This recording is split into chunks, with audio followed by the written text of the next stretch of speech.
Avez-vous déjà eu de grandes chaussures à chausser? J'ai pratiqué...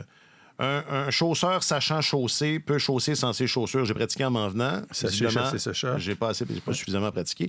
Avez-vous déjà chaussé de grandes chaussures? Alors, je commence avec une anecdote. Moi, j'ai déjà remplacé Richard Garneau. Ouais. C'est pas facile. C'était pas si difficile. C'était surtout sur papier parce que M. Garneau était évidemment en fin de carrière. Il faisait les sports le samedi matin à la radio. Fait que c'est pas comme remplacer Richard Garneau en animant les Jeux olympiques, là. J'en conviens. Mais reste que quand tu regardes ça sur papier, tu fais comme « Hey, bon sang, je remplace Richard Garneau. » T'arrives dans la chaise et il y a quelqu'un qui dit c'était Richard Garneau qui était là la semaine passée. Tu te fais comparer pareil. Et là, c'est toi, puis c'est pas pareil. c'est moins bon. Ouais. Avez-vous, que ce soit professionnellement ou est-ce que vous avez déjà vécu un petit quelque chose comme ça, d'avoir à remplacer quelqu'un qui a une... Ben c'est ça, là, une certaine... C'est pas obligé d'être une célébrité, là. Ça peut être, je sais pas, au baseball mineur, remplacer un coach qui était là depuis longtemps. Non. Je sais pas, c'est pas obligé d'être... Désolé. C'est pas obligé d'être sexy. Ouais. Non. Quand j'ai été assigné à la couverture de la politique à Ottawa, je succédais à Michel C. Auger. Ah, ben quand même. C'est quand même des choses. Ouais. Mais j'ai jamais... Les chaussures t'ont jamais été confortables. J'ai juste considéré que je prenais... Tu suivais. J'accaparais son bureau et que j'allais essayer de survivre. Non, moi, c'est pareil. Mais c'est ça. Ouais. C'est bon. Ça fait réfléchir pareil quand tu arrives là. Tu dis, oh, la barre est assez haute, merci. Voilà. Non, mais je dis ça parce qu'évidemment, il y a Trevor Letowski qui, pour une courte période indéterminée, a de grandes chaussures à chausser. J'essayais de susciter la réflexion sur le concept. Comment on aborde ce genre de défi, comment on aborde... Ben, pas ce genre de défi, mais comment... Mais Trevor Letowski a plus d'expérience d'entraîneur-chef et d'entraîneur à un haut niveau que Martin. Oui, ce qui n'était pas ton cas, toi avec Michel COG et moi avec Richard Garneau. Oui. C'est quand même pas... c'est non négligeable. Il a déjà dirigé une équipe de hockey. C'est vrai. Quand même. Ben, je pense que c'est une des raisons principales pour lesquelles il s'est retrouvé à remplacer, à être celui qui est nommé en intérim. C'est parce qu'il a l'expérience de ce travail-là. Avec, dans la Ligue junior de l'Ontario, il l'a fait pendant plusieurs saisons. Moi, je trouve que le défi est beaucoup au niveau de la continuité du message. Parce qu'à partir du moment où le messager n'est plus là, c'est là qu'on mesure si ce qu'il a voulu enseigner, les joueurs l'ont bien intégré, puis que le message lui... n'a pas besoin du messager. Ben, c'est ça. Alors, excuse-moi, là, je ne veux pas t'interrompre. Mais... Non, c'est correct. Alors, je pense que c'est ça. C'est que si ça se prolonge et que ça lui succède sans qu'il soit là, je pense qu'il y a quelque chose il va y avoir un signe positif à l'effet que la mentalité, la façon de jouer qu'il veut enseigner à ses joueurs, l'identité qu'il veut donner à son équipe, en guillemets, va lui survivre d'une certaine manière, puis elle est solidement implantée. Alors, c'est un défi pour Trevor Letowski, puis pour le reste du groupe d'entraîneurs, de s'assurer que ce message-là continue de porter. Puis, accessoirement, je me dis, c'est peut-être aussi un peu une vitrine pour Trevor Letowski, dans la mesure où, même si je pense pas qu'il n'ait aucune velléité de devenir entraîneur-chef à court terme dans la Ligue nationale, on se rappellera que durant la COVID, quand le Canadien était en séries éliminatoires, Dominique Ducharme a dû s'absenter parce qu'il avait lui-même la COVID puis avait été remplacé par Luke Richardson. Et puis, la série que Luke Richardson a dirigée derrière le banc du Canadien comme entraîneur-chef a contribué à faire en sorte que les Blackhawks de Chicago ont fait appel à lui pour le nommer entraîneur-chef. Fait que des fois, on ne sait pas, dans des situations inopinées, imprévues, que on est en mesure de montrer ce dont on est capable, puis les autres autour font « Ah, tiens, c'est intéressant. » Alors, il y a toujours quelqu'un qui regarde. Hein, on dit ça souvent à propos des joueurs, mais c'est vrai également pour les entraîneurs. C'est pas notre premier rodéo à Montréal en termes d'absence de l'entraîneur. Il y a eu Claude Julien aussi durant la bulle à Toronto, dans la bulle en séries éliminatoires, qui avait eu un malaise, qui avait été hospitalisé. C'est... Kirk Muller qui avait pris la responsabilité du banc. Alors, c'est ça arrive. Rick Bonus, la saison dernière, sa femme ça m'avait échappé, qui a eu un incident de santé. Il a quitté l'équipe en début de saison, je pense, de la fin octobre jusqu'à la fin novembre, pendant un mois, là, alors que la saison commençait. Donc, ça Ouais, il y a des soubresauts de la vie qui arrivent, puis ce sont des professionnels. Le système est implanté depuis un bout de temps. Ils vont continuer à jouer au hockey, puis ça va bien aller. Ben oui, puis on va vider la question tout de suite. C'était pas... j'étais disposé à ça. Ce que Marc-Antoine soulève, à savoir si le message... ça va être une belle façon. Un des éléments qui va être intéressant de surveiller, c'est de voir si, justement, ce qu'on a essayé d'implanter est bien implanté, même si quand le messager n'est pas là. Parce que sinon, entre nous, dans une fin de saison où il y a peu ou pas d'enjeux, ça ne change pas. Que l'entraîneur-chef s'absente, je ne vois pas vraiment où est le... Pour des raisons personnelles. Ça fait partie des soubresauts d'une saison. Ça arrive à des joueurs, ça arrive à des entraîneurs. Puis honnêtement, ce sont des professionnels. Là, ils travaillent ce système-là depuis... Ça fait 2 ans et demi maintenant qu'ils sont... ça fait combien de temps que Martin? Ça fait 2 ans. Depuis février 2022. Ça fait 2 ans. Là. S'il y en a un qui part... Dans le champ gauche, alors que tout le monde est habitué de suivre la ligne de conduite, il y a des vétérans dans le vestiaire qui vont... En tout cas, c'est une fin de saison d'une équipe qui est exclue des séries éliminatoires. Voilà. Alors, tout ce qu'on souhaite, c'est que ça aille bien du côté de Martin, puis il reviendra quand ça sera le temps. Mais il y a quand même une chose qui ne doit pas nous échapper, c'est que Martin Saint-Louis, c'est le meneur de cette équipe-là. C'est le visage de la formation, puis c'est aussi probablement son plus grand meneur, au-delà même du capitaine Nick Suzuki. Alors, tu sais, des fois, son absence pourrait créer un vide qu'on pour l'instant, on ne mesure pas.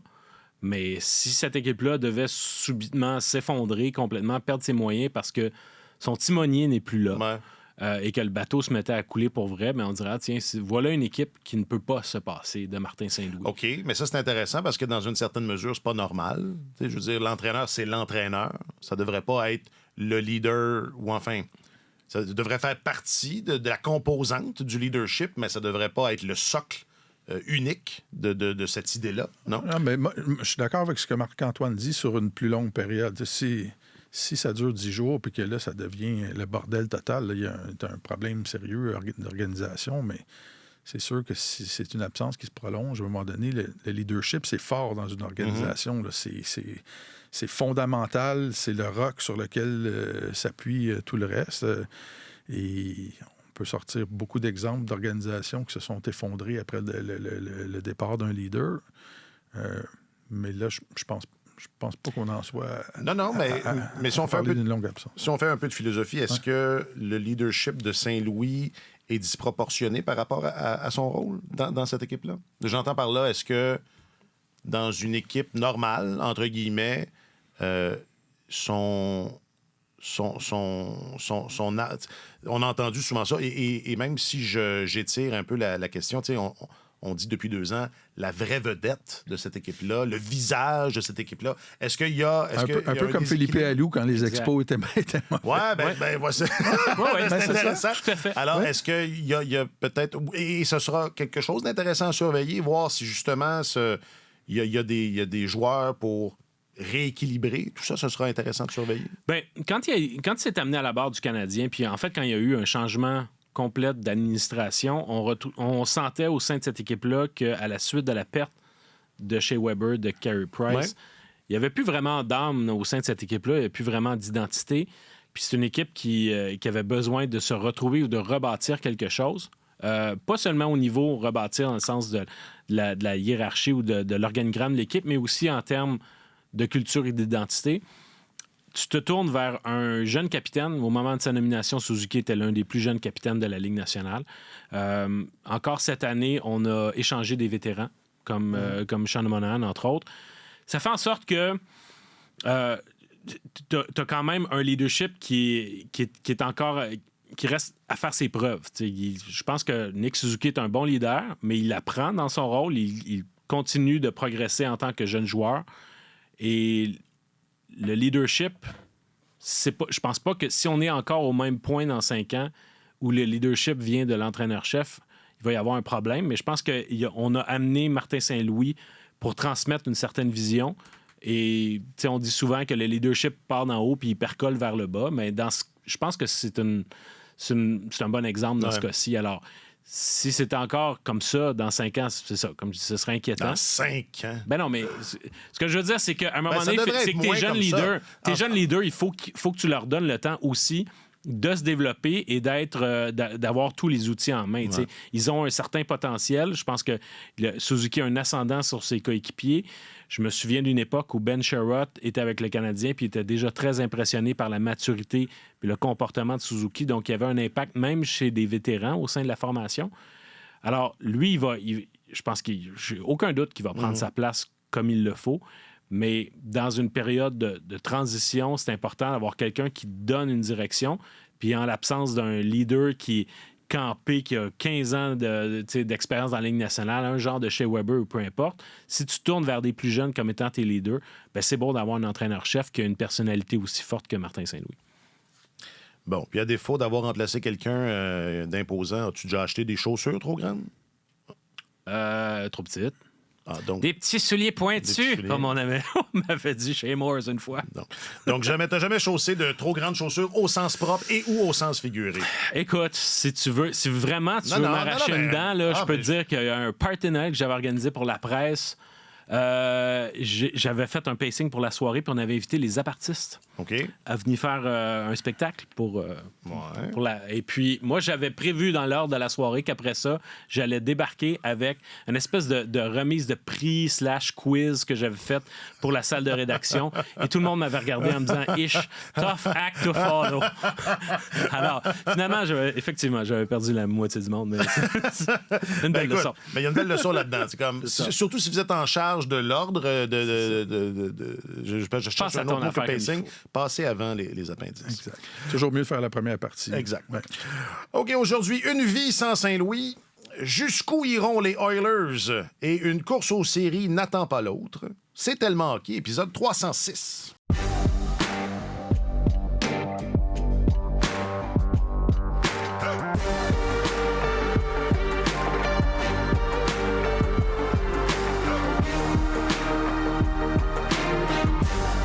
Alors, j'ai dit les appendices au lieu des apartistes, c'est ça? Oui, mais c'est pas grave. Non, mais ça...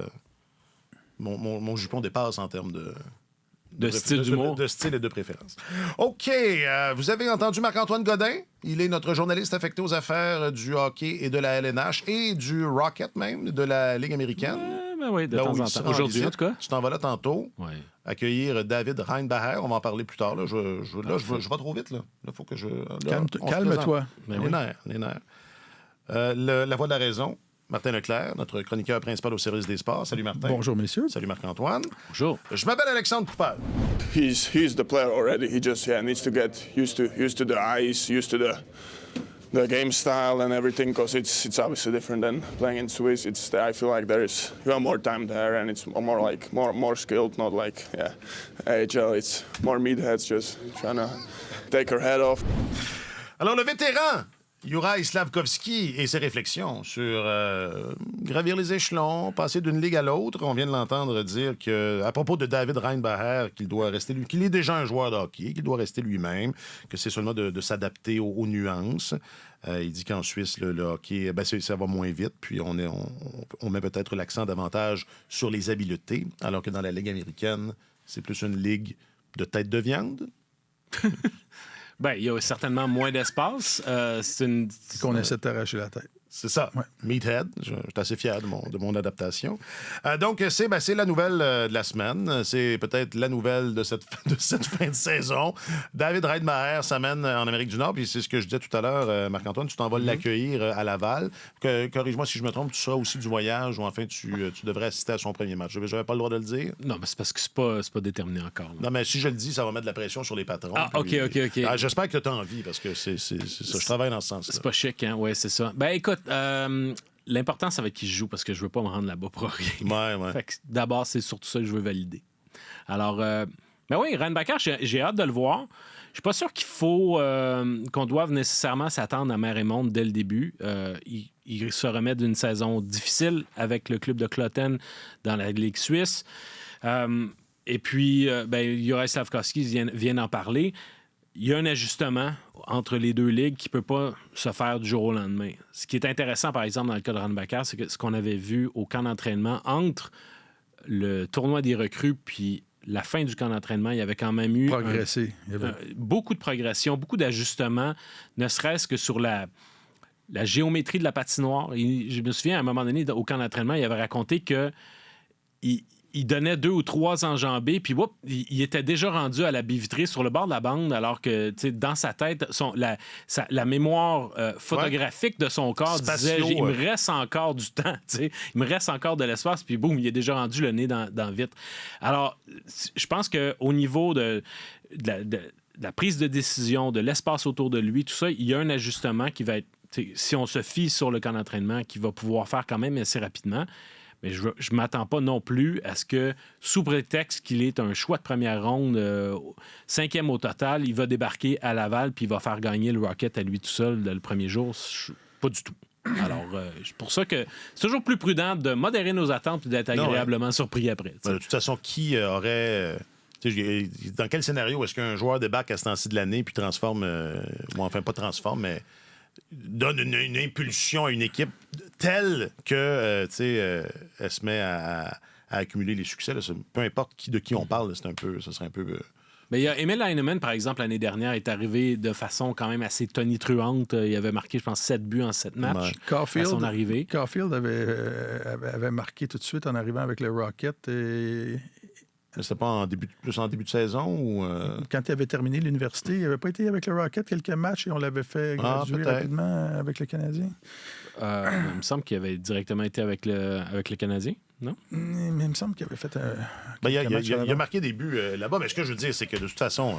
je pense pas que personne s'attend à ce que Reinbacher... Moi, je vais dire Reinbacher, OK? Je vais le dire. Moi, je sais pas ce que vous en pensez. Lui-même dit Reinbacher, fait que c'est pour ça OK. On a déjà eu cette conversation-là. OK, j'aimerais mieux dire Reinbacher, de toute façon. Je sentirais moins comme Richard Garneau. Oui, c'est ça, mais sens-toi tout à fait à l'aise, parce que lui... lui dit dites Reinbacher, il n'y a pas de problème. Martin, penses-tu... je devine ta réponse, mais... On en a parlé au début de la saison. D'ailleurs, ça avait fait grand bruit sur les réseaux sociaux. Je pense qu'on, de façon pertinente, là, on s'interrogeait sur qu'est-ce qui était le mieux pour la suite de son développement. Puis le Canadien a choisi Clotten. Ils avaient de bonnes raisons de le faire, mais j'ai l'impression que ça ne s'est pas passé à Clotten comme la direction du Canadien l'entendait. Oui, mais ça, j'entendais Kent Hughes dire on aurait aimé ça pouvoir le ramener à la mi-saison quand on a vu que ça se passait moins bien au sein de son équipe. C'était une saison difficile, les changements d'entraîneur et tout ça. L'entente internationale que la Ligue nationale a avec la Suisse ne permettait pas de le faire, semble-t-il. Mais je me souviens clairement de cette conversation-là qu'on avait eue. On avait pris Simon Nemec comme exemple, que les Devils avaient placé tout de suite, immédiatement dans la Ligue américaine, parce que les règlements permettent aux équipes de la Ligue nationale de faire jouer des joueurs de 18 ans dans la Ligue américaine, des joueurs européens, alors que c'est pas permis pour les joueurs du niveau junior majeur canadien. Et Nemec, on l'avait revu une année plus tard, c'était plus du tout le même joueur, là. Il avait paru... à son premier tournoi des recrues à Buffalo, c'était pas un joueur flamboyant. On voyait qu'il y avait beaucoup de travail à faire. Et une année, le fait d'avoir pu passer une année dans la Ligue américaine à 18 ans avait donné lieu à des progrès immenses. Et on avait eu cette conversation-là au sujet de Reinbacher. Et j'ai l'impression que... Ma vision de ça au départ, c'était si tu as un joyau, tu repêches un joueur de top 5 et que tu as la possibilité de le garder près de toi et de contrôler tout ce qui se passe dans son environnement, c'est peut-être une bonne idée de le garder à proximité. La discussion qu'on avait eue à l'époque, c'est est-ce que le Canadien est devenu plus frileux parce qu'il y avait eu les critiques sur les réseaux sociaux ou parce qu'on voulait le soustraire à la pression, c'est ça. En tout cas, ça me semble mal avisé de céder à... C'est pas une raison sportive. De céder aux pressions d'une poignée de sans dessin. C'est une raison anti-sportive. Alors, mais cela dit, bon, là, il revient, puis il me semble qu'on n'est pas loin de la case départ. Exact, c'est ça, où on exactement. était au mois de septembre. Ouais. Alors, parce qu'on parle... Excuse-moi. Oui, non, c'est correct. On parle de la taille de la glace. On parle de... C'est ça, on reparle des mêmes choses des mêmes dont on parlait en septembre. Mais... c'est un bon joueur de hockey, puis il va s'adapter. Puis il a un style de jeu sobre. C'est un garçon intelligent, mature. Je pense, j'ai trouvé, lorsqu'on l'a vu au mois de septembre, qui est beaucoup plus mature que son âge. Fait que il ne va pas arriver sur la patinoire avec le Rocket et essayer de faire des folies. Là. Il va se concentrer à faire la base, de bien faire la base du travail, puis il va ajouter des couches quand il va voir qu'il peut le faire. Alors, je pense pas que ça va être une acclimatation qui va être si compliquée que ça pour lui. J'ai rien à ajouter là-dessus. Je trouve ça intéressant. Mais en fait, oui, il y a peut-être quelque chose que je pourrais ajouter. C'est que j'ai l'impression que le Canadien avait une certaine lecture de l'environnement dans lequel Reinbacher allait se retrouver à Kloten, puis finalement, ils ont été... C'est parti en couille. Ouais, ils ont été désagréablement surpris. Je pense qu'il y avait des membres de l'organisation qui étaient, entre autres, qui connaissaient Jerry Fleming, l'entraîneur-chef du début de saison, croyaient que Reinbacher allait se retrouver dans un environnement où il allait pouvoir se développer. Et puis, ça n'a pas... En fait, écoute, est-ce qu'il s'est développé? On peut dire que oui, puis ça a été une saison difficile, puis il a quand même été défenseur de premier duo là-bas. Il a manqué, je crois, un total de 17 rencontres, puis il a quand même été le meilleur pointeur parmi les défenseurs de son équipe. Il était utilisé à profusion. Il y a eu une multitude de partenaires différents, dont l'ineffable Nathan Beaulieu, qui s'est retrouvé Nate the Great, qui s'est retrouvé à sa gauche pendant un certain temps. Alors... tu sais, c'est vraiment c'est un baptême par le feu, mais assurément. Puis je pense que l'autre composante aussi, c'est le fait qu'on se dit, OK, à Laval, on a déjà Logan Mailloux qu'on veut développer. On a plusieurs jeunes défenseurs qui sont là. Est-ce qu'on atteint un point de saturation en ajoutant un autre en Reinbacher? Il y avait quand même un environnement à Kloten où il s'était illustré auparavant. Il avait manifesté un certain... Le kid avait manifesté un certain intérêt à retourner là-bas. Quoique vers la fin du camp d'entraînement, il avait l'air d'avoir un petit peu changé son fusil d'épaule. Puis là, l'idée de venir à Laval lui plaisait davantage. Mais au départ, il se disait, j'ai des études qui sont presque terminées. J'aimerais pouvoir régler ça en jouant une dernière saison en Suisse.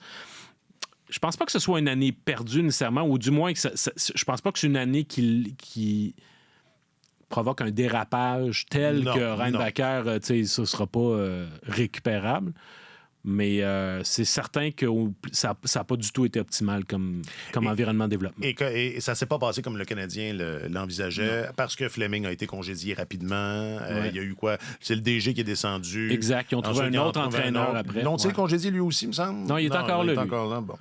Enfin, puis les blessures, ça aussi, il n'y a pas de contrôle là-dessus. Ça aurait pu arriver n'importe où. Question du public, réseaux sociaux. Question du public, réseaux sociaux. Alors, devinez ce qu'on a demandé aux gens, à ceux et celles qui suivent les réseaux sociaux de Radio-Canada Sport. Qu'avez-vous le plus hâte de voir de David Reinbacher? Je m'adapte. C'est ça. D'ici la fin de l'épisode, là, ça va sonner. Attachez-vous. OK, donc sur le book, il y a Marie-Ève... Tu vas l'appeler David. Reinbacher. Yo, Bear. OK. Marie-Ève, sur le book, son évolution et son adaptation. Philippe, son match contre le Crunch de Syracuse le 5 avril. Ça, c'est... Enfin, on souhaite qu'il joue avant ça. Pensez-vous qu'il va jouer dès le premier match? Parce que le premier match à l'horaire du Rocket... Il y a vendredi, samedi contre Belleville. Puis, si je ne m'abuse, ils ont un match retour contre Toronto dimanche. Donc, en fait, c'est un 3-3. Là. Ça va être costaud. Il va sûrement jouer dans ce week-end-là. Oui. Mais est-ce que ce sera dès le premier match? On l'ignore encore. Ça reste à voir. Patrice sur Facebook, comment il s'adaptera au jeu physique de la Ligue américaine? Joël, s'il peut s'adapter au format de patinoire en Amérique. J'ai hâte de voir s'il peut encaisser des mises en échec. Qu'est-ce qui est le plus, à votre avis? C'est la taille de la patinoire ou la physicalité? Qu'est-ce qui est le plus différent de ce qu'il a connu? Je pense que c'est l'aspect physique. Dans la Ligue américaine. Oui. T'as pas d'espace dans cette ligue-là. T'sais, les gens... c'est vraiment un bon... Pour pouvoir pratiquer ton temps de réaction, c'est très bon. Pour dire, prendre tes décisions vite, puis passer la rondelle. Parce que C'est une équipe, c'est une ligue très steak, blé d'Inde, patate, mais il y a beaucoup d'échecs avant. Les gars foncent sur toi. Fait que comment tu vas prendre ta prise d'information puis faire ton jeu après? C'est une immense différence par rapport aux patinoires de plus grande taille. Fait que dans le fond, c'est pas autant de dire la robustesse parce que les coups de cochon. C'est plus nécessairement la ligue américaine d'autrefois, mais quand on parle de robustesse et de grandeur de patinoire, d'une certaine manière, c'est relié, ces deux éléments-là. Ouais. Les têtes de viande. Ça ferait un bon nom d'équipe. Ouais. Les Meatheads de Springfield. Arnaud dit sur Facebook qu'est-ce que vous avez hâte de voir de David Rademacher? Sa coupe de cheveux, même si elle est déjà... même si on sait déjà qu'elle ne sera pas au niveau de celle d'Alexandre Gascon. C'est difficile. Il n'y a personne. C'est ça. Il n'y a personne qui arrive. On parlait de grandes chaussures. Oui. Les grandes chaussures de crocodile. Rouge. Écoute. Sur Twitter, Dom dit son Goliath. Ah, c'est bon, ça. Louis Jérôme, s'il sera à la hauteur de son rang de sélection. Louis Jérôme. Ben. Je pense pas qu'on va avoir cette réponse-là dans les 3 prochaines semaines. Non. Sur YouTube, Pokaz, que je cite à chaque fois, je m'en aperçois. Son adaptation au style de jeu et à la patinoire, je pense que c'est pas mal tout le monde. Et sur le Gram, il y a Nerlix qui dit s'il aura un impact visible sur le sort du Rocket. On verra. Il reste moins de temps au Rocket. Là, il reste quoi, une poignée, pas tout à fait 20 matchs. Le temps, il commence à se faire tard. Mais c'est serré quand même. Puis, il reste 12 matchs à disputer. Sont-elles... Oui. Ils en ont joué 60, là, pour l'instant.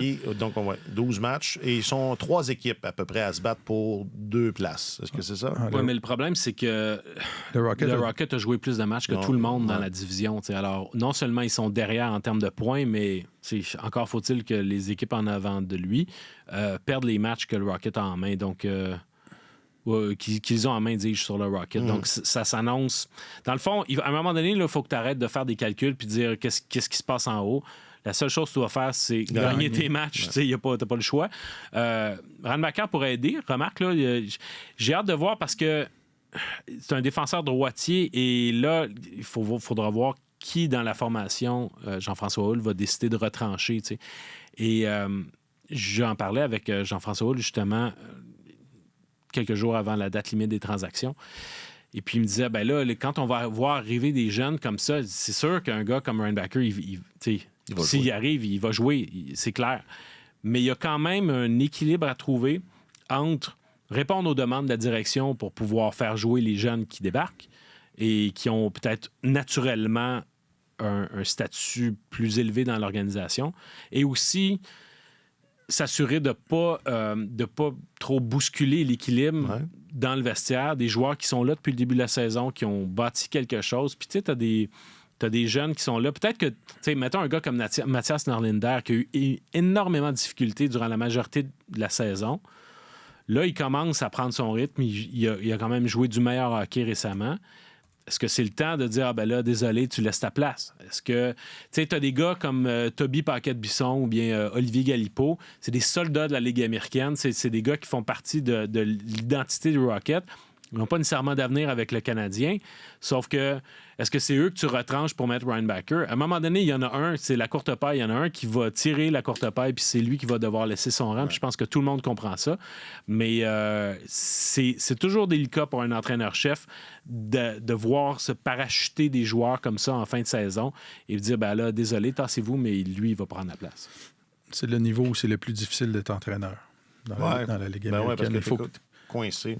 Il faut que tu sois maître dans l'art de pratiquer la souplesse et les compromis et tout ça, parce que, tu sais, premièrement, ce sont aussi les gars qui dirigent dans la Ligue américaine, ce sont des entraîneurs de carrière qui veulent graduer dans la Ligue nationale, alors tu veux gagner, tu veux montrer que tu es capable de faire performer ton équipe, mais il arrive toujours des joueurs à gauche, à droite, ton alignement est affecté par des blessures dans la Ligue nationale. Tu perds tes meilleurs joueurs systématiquement. Des fois, quand il y a une grosse vague de blessures dans la Ligue nationale, tu te retrouves avec des gars qui arrivent de la East Coast League, de nulle part, qui ne connaissent pas ton système. À l'entraînement le matin, tu fais connaissance avec eux, tu leur donnes la main, tu les as même pas vus jouer. Puis là, tu dis, bon, on joue comme ça, vite, au tableau, voici notre système. Et là, tu sais... Jean-François Houle, il essaie de construire quelque chose avec une jeune équipe depuis le début de la saison. Puis là, arrive un espoir du Canadien. Puis ce sont les matchs cruciaux. Puis la cohésion est importante dans ces matchs-là. Tu essaies de limiter les erreurs le plus possible, de jouer des matchs hermétiques. Puis arrive un jeune, il faut le faire jouer. Mais ça fait partie, c'est ça, une ligue de développement. Alors, hey, juste un petit mot, puis j'imagine que c'est quelque chose qu'on va suivre davantage, là, surtout avec la présence de Reinbacher, mais ça regarde mal, comme on disait, là, pour le Rocket pour faire les séries. Est-ce que c'est un échec, ça? Est-ce que c'est un... Je sais que c'est une équipe qu'on avait déjà identifiée au début de l'année, qui était jeune. Très jeune, ouais. Mais reste que, à défaut d'être expérimenté, il y avait quand même plus de talent là qu'on en a vu depuis un certain temps. Je ne sais pas comment vous envisagez ça, une exclusion des séries. Est-ce que ce sera normal? Est-ce que ce sera... Parce que là, souvent... on dit, ton équipe est en reconstruction, mais tu es supposé avoir un bassin d'espoir intéressant, mais ton équipe, ton club école ne fait jamais les séries. T'sais, à un moment donné... Oui, mais le talent des jeunes joueurs dans la Ligue américaine n'est pas nécessairement celui qui prévaut le plus rapidement possible. Souvent, les joueurs qui vont faire gagner une équipe de la Ligue américaine, c'est des vétérans de la Ligue américaine. C'est pas nécessairement ton choix de deuxième ronde. C'est ça. Ben, quoique cette année, il a sûrement eu son mot à dire dans les succès de l'équipe. Là, exactement. Mais on regarde en haut... C'est Brandon Gignac. Ben, des gars, toutes les équipes ont un Brandon Gignac. À une autre époque, le Rocket ou même les Ice Caps, je pense avant, avaient Riley Barber puis Phil Varone, des gars comme ça qui ont roulé leur boss. Ou les Marlies ont un gars, Blandisi, qui a joué pour le club école du Canadien. Je me rappelle plus comment il s'appelait, là, le club école. Est-ce que c'était les Bulldogs ou le Rocket? Je pense que c'était le Rocket. Je pense que c'était le Rocket. C'était à l'arrivée du... Ouais. Alors, tu sais, souvent, c'est des gars comme ça qui font la différence. Et ils sont d'ailleurs, tu regardes, c'est souvent les gars les mieux payés à l'échelle de la Ligue américaine. Ils touchent leurs 400 000 garantis par année dans la Ligue américaine parce qu'ils ont un impact. Alors, c'est pas nécessairement une adéquation directe de dire parce que tu as des joueurs qui ont un talent intéressant à développer que nécessairement ça va avoir un impact immédiatement dans la colonne des victoires. Fait que de parler d'un échec, je sais pas. Je pense que l'organisation s'attendait, Jean-François Houle a commencé par lui-même, s'attendait à ce qu'il y ait des difficultés en première moitié de saison puis qu'à un moment donné, l'équipe prenne son rythme. C'est ce qui est arrivé. Mais il y a des chances quand même qu'elle soit à court. Puis c'est pour ça qu'on a autant entendu parler du fait que le Canadien souhaitait donner des munitions au Rocket pour l'aider à se rendre à destination. Puis à ce sujet-là, c'est la raison pour laquelle moi, je suis un petit peu surpris que Joshua Roy ait fait le voyage dans l'Ouest canadien au lieu d'aller aider le Rocket, qui soit resté avec l'équipe. Entendons-nous, là, il mérite tout à fait de rester avec le Canadien. Il démontre que c'est un joueur de la Ligue nationale, mais lui-même comprenait, il y a déjà quelques semaines, la situation dans laquelle il se retrouvait, puis que dans le fond, ce serait presque lui rendre service de dire va faire la différence pour amener cette équipe-là en séries éliminatoires. Finalement, on a pris d'autres décisions, mais c'est une équipe qui est quand même hypothéquée. Xavier Simoneau qui est fini pour la saison, Jared Davidson aussi qui est blessé pour quelques semaines. Donc, ça s'annonce quand même une côte difficile à remonter pour le Rocket. Mais là, est-ce qu'il y a quelqu'un pour remplir le chandail de Roy si jamais on l'envoyait dans la Ligue américaine? Là, il y a deux attaquants en extra depuis le retour de Colin White. Qui sont Ulonen et puis Pezzetta. Opérationnels, OK. Ouais. OK. Bon, c'est effectivement à se demander.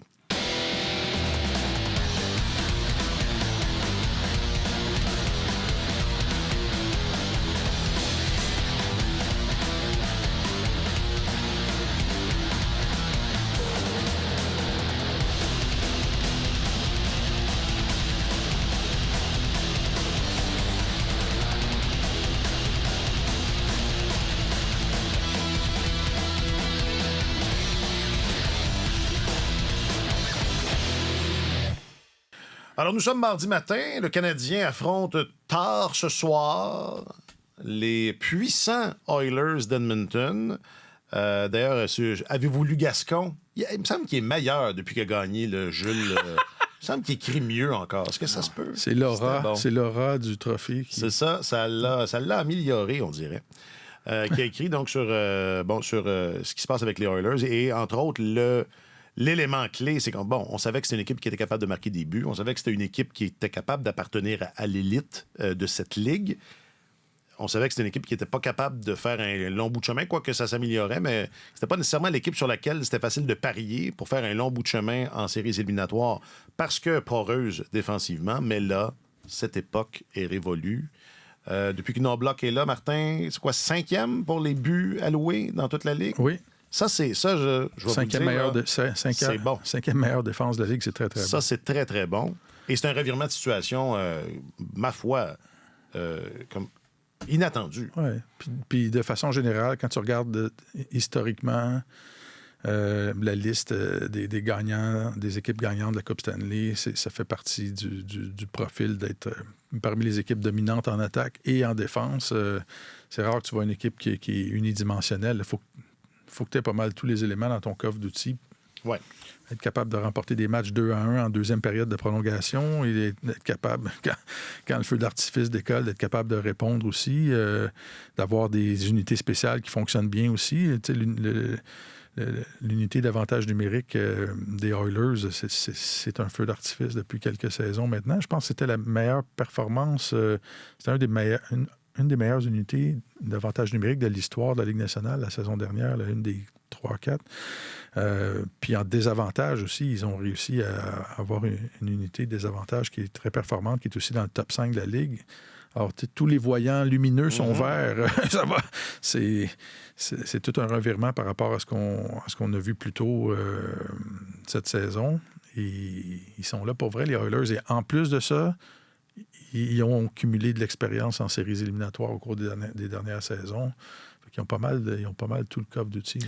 Ils se sont arrêtés en finale d'association l'an passé, c'est ça? Contre les Kings, que ça s'est terminé? Et la saison précédente aussi. Ça fait 2 fois qu'ils font le carré d'as. Parce que habituellement, quand... moi, depuis que je me tiens avec Gascon, j'ai annulé mon abonnement à Internet. Parce qu'on a statué la semaine passée qu'on n'en avait pas besoin. Moi, mon disque dur est plein là-dessus. Là, je vois tellement de matchs en série. En fait, l'année dernière, ils ont été éliminés en 2e ronde. C'est l'année précédente qu'ils s'étaient rendus en finale d'association. Est-ce que...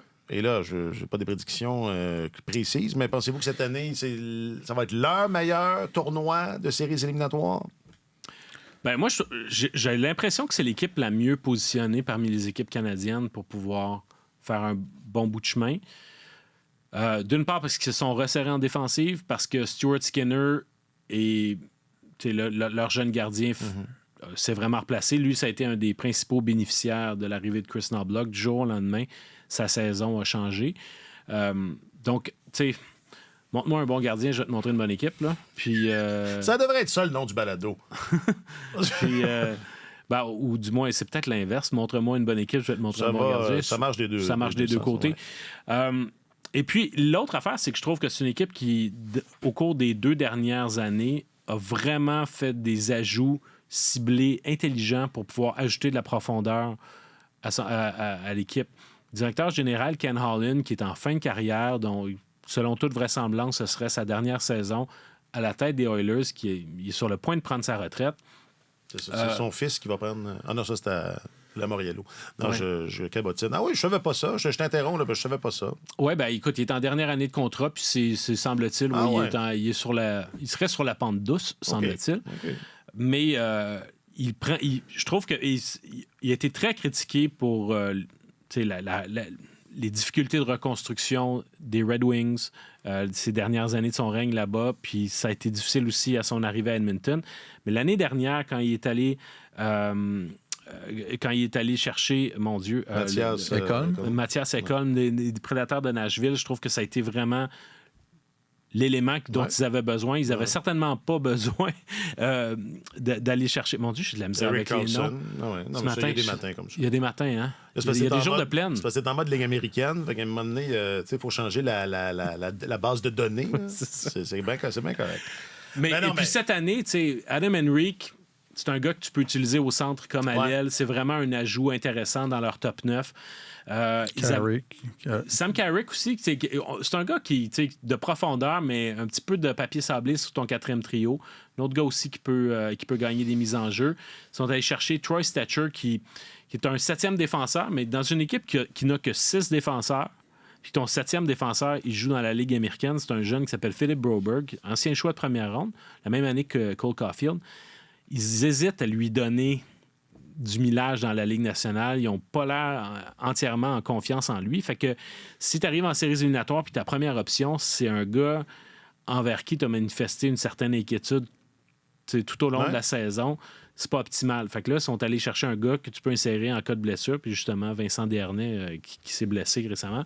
Donc, je trouve que c'est des ajouts qui sont intelligents parce que tu ne gaspilles pas à outrance tous tes actifs pour pouvoir améliorer ton club. Parce que tu sais qu'au départ, tes gros morceaux, tu les as déjà. Mm-hmm. Alors là, c'était de bien entourer tes vedettes.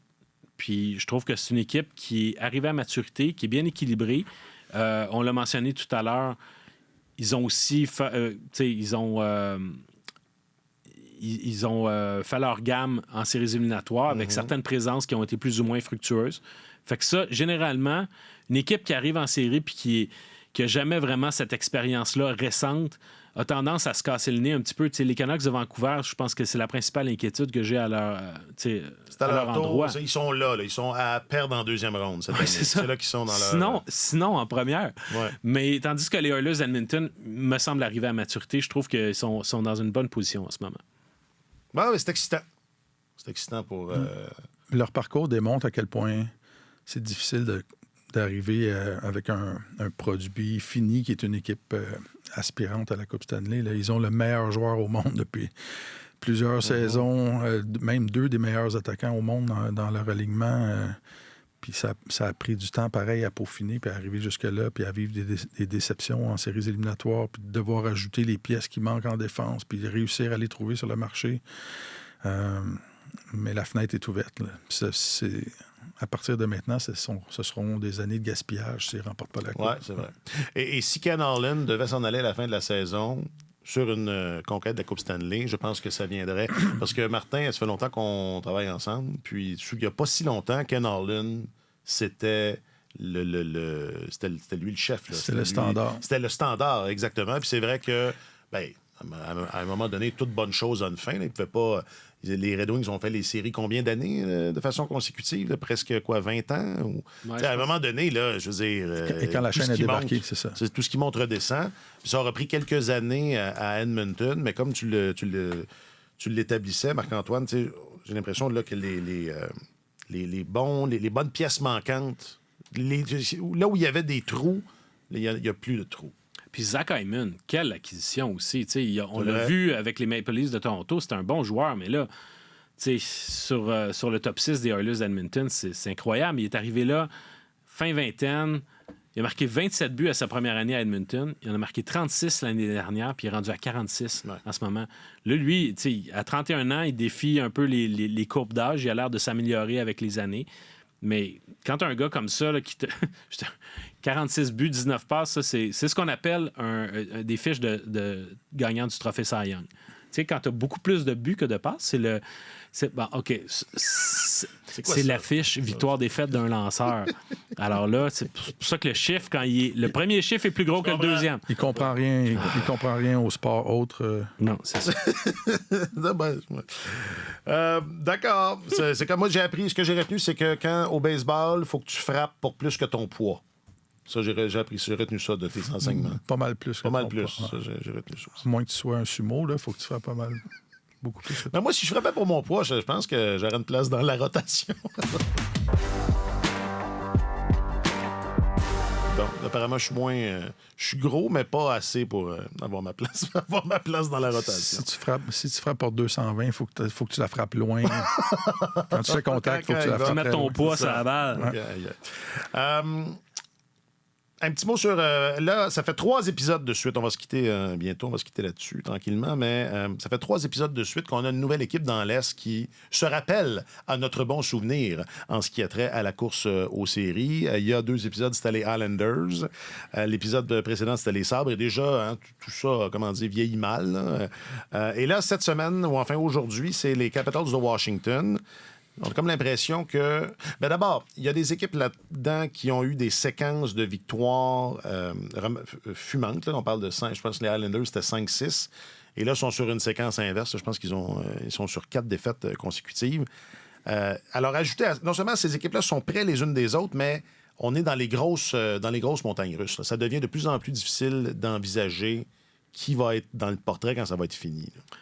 Oui, ben, on dirait que c'est le genre de saison où personne ne veut de cette dernière place-là. Parce que les Capitals ont vendu un peu à la date limite des transactions. Les Sabres aussi. Bon, enfin, ils n'ont pas vendu, mais ils ont fait un changement important. Oui. Non, c'est vrai que les Sabres ont vendu. Puis je pense que si Max Pacioretty n'avait pas apposé son veto à une transaction, il serait parti lui aussi. C'est assez incompréhensible parce qu'effectivement, tu as des équipes comme les Highlanders qui étaient vraiment bien positionnées, puis là, subitement, ils s'enfargent.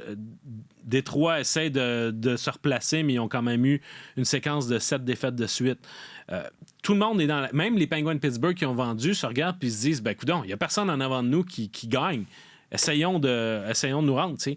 Alors, là, en ce moment, c'est les Capitals de Washington. Honnêtement, je ne les voyais pas là. Quand tu as un différentiel au but de moins 27, généralement, quand tu es dans le rouge comme ça, tu n'es pas en séries éliminatoires. Alors, je pense que ça donne un peu la couleur du temps. Il faut dire quand même que depuis une vingtaine de matchs, Alex Ovechkin est redevenu Alex Ovechkin. Ça ne peut pas nuire. Là, je regarde ici, il y en a 6, 8, 9, 10, 11. C'est 13 buts à ses 20 derniers matchs. Alors, c'est quand même pour un gars que je me souviens qu'un peu plus tôt cette saison, on s'inquiétait lors d'un affrontement canadien Capitals que Ovechkin pouvait peut-être avoir été rattrapé par le temps. Par le temps, et puis c'est ça, par que ça par le temps. Hein, c'est ça. Ah, OK. Ah, c'est ça. Tu finir toutes mes phrases, toi? Je peux. Ouais. c'est signe d'une grande complicité, ça. Quand écoute, quel chimion. Je pensais que, dans ton regard, tu voulais insinuer aussi que Ovechkin n'a pas toujours fait attention. Non, je ne voulais pas du tout aller là. Parce que c'est quelqu'un qui, on l'a vu, là, vous l'avez vu boire dans la Coupe Stanley pendant un été complet, non? Oui. Puis dormir dans des fontaines. C'est ça, mais ça, c'est correct. La saison était finie. Je sais bien, mais ça peut, à force... c'est un rythme, c'est un style de vie qui peut laisser des séquelles. Pas des séquelles, mais faire user le corps. Mais cela dit, c'est vrai que c'est une course aux séries qui est un peu rocambolesque. Là, on est dans le dernier droit de la saison et les Capitals sont positionnés en série avec un rythme de 92 points. Alors, c'est quand même... C'est ouvert. C'est quand même peu de points. Là, on a vu la barre a été placée beaucoup plus haute que ça au cours de la plupart des années passées. Alors, ça va prendre un chevalier noir qui va coller, qui va sortir du champ gauche, qui va coller plusieurs victoires dans le dernier droit. Puis c'est cette équipe-là qui va passer. Les Red Wings... ça n'arrête pas d'aller mal. Chaque fois que je regarde, ils ont perdu. Ils ont l'air d'avoir beaucoup de difficultés à sortir de leur période difficile. Et la tendance assez lourde dans le dernier mois parmi les Capitals, les Red Wings, les Islanders, les Sabres, les Penguins, là, les équipes qui se battent pour une place en série, ce sont les Sabres et les Capitals qui sont les plus solides, là, qui maintiennent le taux de succès le plus constant. Alors, j'ai juste hâte de voir si les Sabres vont manquer de temps, finalement. Mais... Ce serait le fun que ce soit eux, il me semble. Oui, ça fait longtemps. Ouais. Ça fait longtemps. Ils le méritent. Buffalo, c'est comme Buffalo. Tout le monde est Buffalo. On a comme une empathie. Hein? Oui, absolument. C'est une ville qui suscite l'empathie. C'est comme, ils sont cute. C'est ça, exactement. Ils sont comme inoffensifs un peu. Buffalo. Ben, c'est parce qu'à un moment, il y a aussi, on parlait tout à l'heure de jeunes talents. C'est une équipe qui en a beaucoup de jeunes talents. Puis, tu sais, quand je disais tout à l'heure à l'échelle de la Ligue américaine que le jeune talent ne vaut pas nécessairement une adéquation avec la victoire, à l'échelle de la Ligue nationale, les Sabres en sont un bon exemple. Mais tu dis à un moment donné, ce serait le fun que ça avance leur affaire puis qu'ils arrêtent de patauger toujours. Alors, quand tu as des équipes qui sont un peu médiocres autour d'elles ou, disons, ou peu convaincantes, ben c'est le fun de voir une équipe qui, finalement, se retrousse les manches. C'est tellement arrivé souvent chez les Sabres qui connaissent un bon début de saison puis qu'après ça, ils s'effondrent. Là, ils ont commencé en s'effondrant. Là, ils ont bien aplati. Puis après ça, là, ils reviennent des morts. Mais ça risque... Tu sais, ils jouent pour 514, c'est quand même... C'est pas terrible, là. C'est pas suffisant pour remporter une place en séries éliminatoires. Donc, il va vraiment falloir que cette équipe-là trouve une cadence et la maintienne dans ses 13 derniers matchs. Enfin, c'est beaucoup plus ouvert qu'on aurait pu l'imaginer au début de l'année. Tâchons de se souvenir de ça l'automne prochain. Quand on parle de match significatif, c'est ça que le Canadien veut jouer. Ouais. L'année prochaine, qui sait, peut-être seront-ils dans ce ventre mou d'équipes ordinaires qui ne veulent pas gagner. J'ai encore fini ta phrase. J'ai encore fini ta phrase. C'est comme une passe, c'est une passe. Moi, regarde, je suis un marqueur naturel, à défaut d'être un frappeur constant. OK. Bon, Martin Leclerc, je rappelle que tu es notre chroniqueur principal au service des sports. Et oui. Multidisciplinaire. Ça a été un plaisir encore une fois, messieurs. Absolument. Merci infiniment. Et Marc-Antoine Gagnon, c'est ça, les bases de... Gagnon! Ah non! T'as dit Marc-André, un coup parti. Il a eu le bon prénom, cette fois. Non, mais pourtant, je l'ai dit avec autorité. Oh, oui. C'est parce que tu t'en vas tu changes de ligue. Donc, ça, moi aussi, la base de données, il y a comme un petit... Il y a de l'interférence. Ça va bien. Je sais pas pourquoi. Je sais pas pourquoi. Marc-Antoine Godin, tu t'en vas dans la Ligue américaine. D'accord. Tu as du travail. Je vais aller travailler sur mon... Faut réajuster, oui. Il y a des ajustements à faire. Non, mais tu souhaiteras bienvenue à David. Mm-hmm. Puis, tu es, c'est ça, notre journaliste affecté aux affaires du Canadien et de la LNH. Dans le rôle du gars à gauche. Voilà, pour ceux qui nous écoutent sur YouTube. Là. Ah, OK. Ah, t'es à gauche? T'es à gauche, oui. Je suis le gars à gauche. Ouais. Moi, je suis... je voulais faire une blague de spectre politique, mais non. Mauvaise idée. Jacques-Alexis Bernardin est le signataire de cette émission. Jacques-Alexis, toi, tu votes conservateur ou libéral? Ah, il ne veut pas répondre. C'est lui, donc, le réalisateur. Merci beaucoup, Jacques-Alexis. Je m'appelle Alexandre Coupal. Hein? T'as eu ton nom, c'est pas pire. Je m'appelle Alexandre Courteau. Es-tu content, gars? Je me suis trompé. C'est tellement Courteau, tellement OK. Merci d'avoir été là. Bonne semaine. Sur tous les terrains et sur tous vos appareils, Radio-Canada Sport.